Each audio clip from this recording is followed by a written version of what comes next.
Taskar Gizago ki gabatar muku da shirin tsokacinmu na mako mai taken Dr. Tasi'u Sanusi Saulawa, hadimin al'umma a koyaushe. Mun samu wannan tsokaci daga Malam Aliyu Adam. Kuna tare da Bashir Yahuza Malumfashi. Fitaccen marubucin wasan kwaikwayo kuma jigon adabi na duniya William Shakespeare a cikin ɗaya daga littattafansa ya kwatanta duniya da tamkar wani mataki ne da jarumi ke taka rawarsa ya gama ya barwa wani. Haka kuma a cikin wannan littafi marubucin ya ƙara da cewa jarumi baya ɗanɗana mutuwa, kuma idan ma ɗanɗana sau ɗaya ne kacal a rayuwa. Wani fitaccen marubucin kuma masanin falsafa Robert Greene a cikin littafinsa na 48 Laws of Power, wato dokokin mulki guda 48, ya fayyace doka ta tara da cewa ka nemi samun nasara ta ayyukanka ba ta gardama ba. Marubucin ya ƙara cewa duk wata nasarar da ka samu ta hanyar gardama nasara ce gajera wacce ba ta ɗorewa. Dalili kuwa shine wannan nasara za ta haifar da fushi da baƙin ciki mai girma ga mutane, musamman waɗanda ka kasa ta hanyar gardama. Abin nufi dai shine ya fi tasiri idan ka samu nasara mutane suka da kai ta ayyukanka kai tsaye ba tare da cacar baki ba, ma'ana dai aikinka ya nuna ba magana ba. A gefe guda, a kowace al'umma ko gari ana samun mutane waɗanda suka fi amfanar al'ummarsu. Sadoya akan gano cewa wasu mutane suna da rawar da suke taka wajen gina al'ummarsu ta hanyar ayyukansu na yau da kullum ko na lokaci-lokaci. Anan ne asalin wannan rubutu yake son mayar da hankali ga wani mashahurin mutum mai ingantattar halayyar kyautatawa al'umma.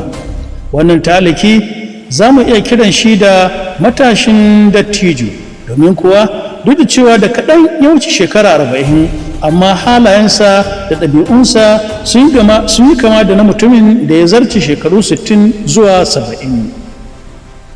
Mutum mai sanin ya kamata, mai kyautata wa al'umma da yi masu hidima ba tare da neman wata ijara ba. Shi ne mai ƙoƙarin inganta rayuwar mabukata, marayu da raunanawa a cikin al'umma.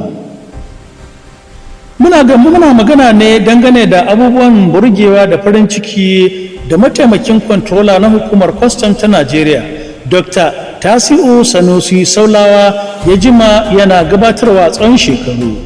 Mutum ne da ya jajirce wajen kyautata wa al'umma ba tare da gajiyawa ba. Shi ne mai zumunci da inganta rayuwar abokansa, abokan aikinsa, abokan hulɗarsa, 'yan uwa da abokan arziki. Ya kasance na sahun gaba ta fannoni mabambanta na alheri, kuma yana aikata haka ba tare da wata shakka ko gajiyawa ba. A hakikanin gaskiya, Dr. Saulawa ya ɗauki nauyin marayu fiye da 60 da kuma inganta rayuwar matasa da marasa galihu da dama a faɗin Katsina da kewaye. Wani babban abin farin ciki shine da dama daga cikin waɗannan matasa sun samu kammala karatun diploma da NCE.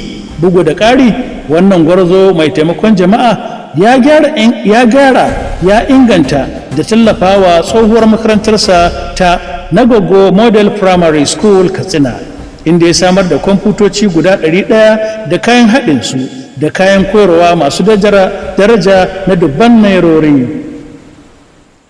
Wani muhimmin tallafi na musamman da Dr. Saula ke bayarwa shine ta ɓangaren ƙarfafa matasa da mata, inda da dama a faɗin Katsina suke amfana da tallafin jari daga gare shi domin su samu kafar dogaro da kansu, su zama masu amfani ga al'umma, su kuma inganta rayuwarsu. Baya ga haka, mataimakin controller Dr. Saulawa ya yi ƙoƙari tare da jajircewa wajen kafa ƙungiyar haɗin kai da tallafawa matasa. Ta wannan ƙungiya fiye da matasa 110 sun samu tallafi da ci gaba a shekarar 2024 suka zama masu dogaro da kansu. Wannan ya yi daidai da hikimar da ke cewa idan ka ƙarfafa matasa a yau to ka ƙarfafa gobensu kenan. A takaice dai Dr. T.S. Saulawa ya zama mai mutunci da karamci kuma abin koyi a idon al'umma da dama. Duk wanda ya samu mu'amala da shi ta nesa ko ta kusa za ka ji ya ba da shaida ta alheri a kansa. Babu shakka Katsina da al'ummarta suna buƙatar muhimmin mutum irin Dr. Saulawa domin amanarsa da burinsa na yi wa al'umma hidima.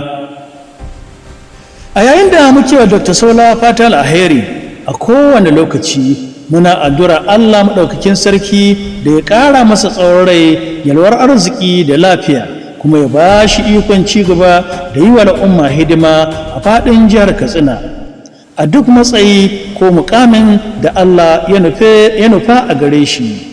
Mu huta lafiya, sai kuma wani jikan za mu sake gabatar maku da wani shirin na tsokacinmu na mako a taskar gizago.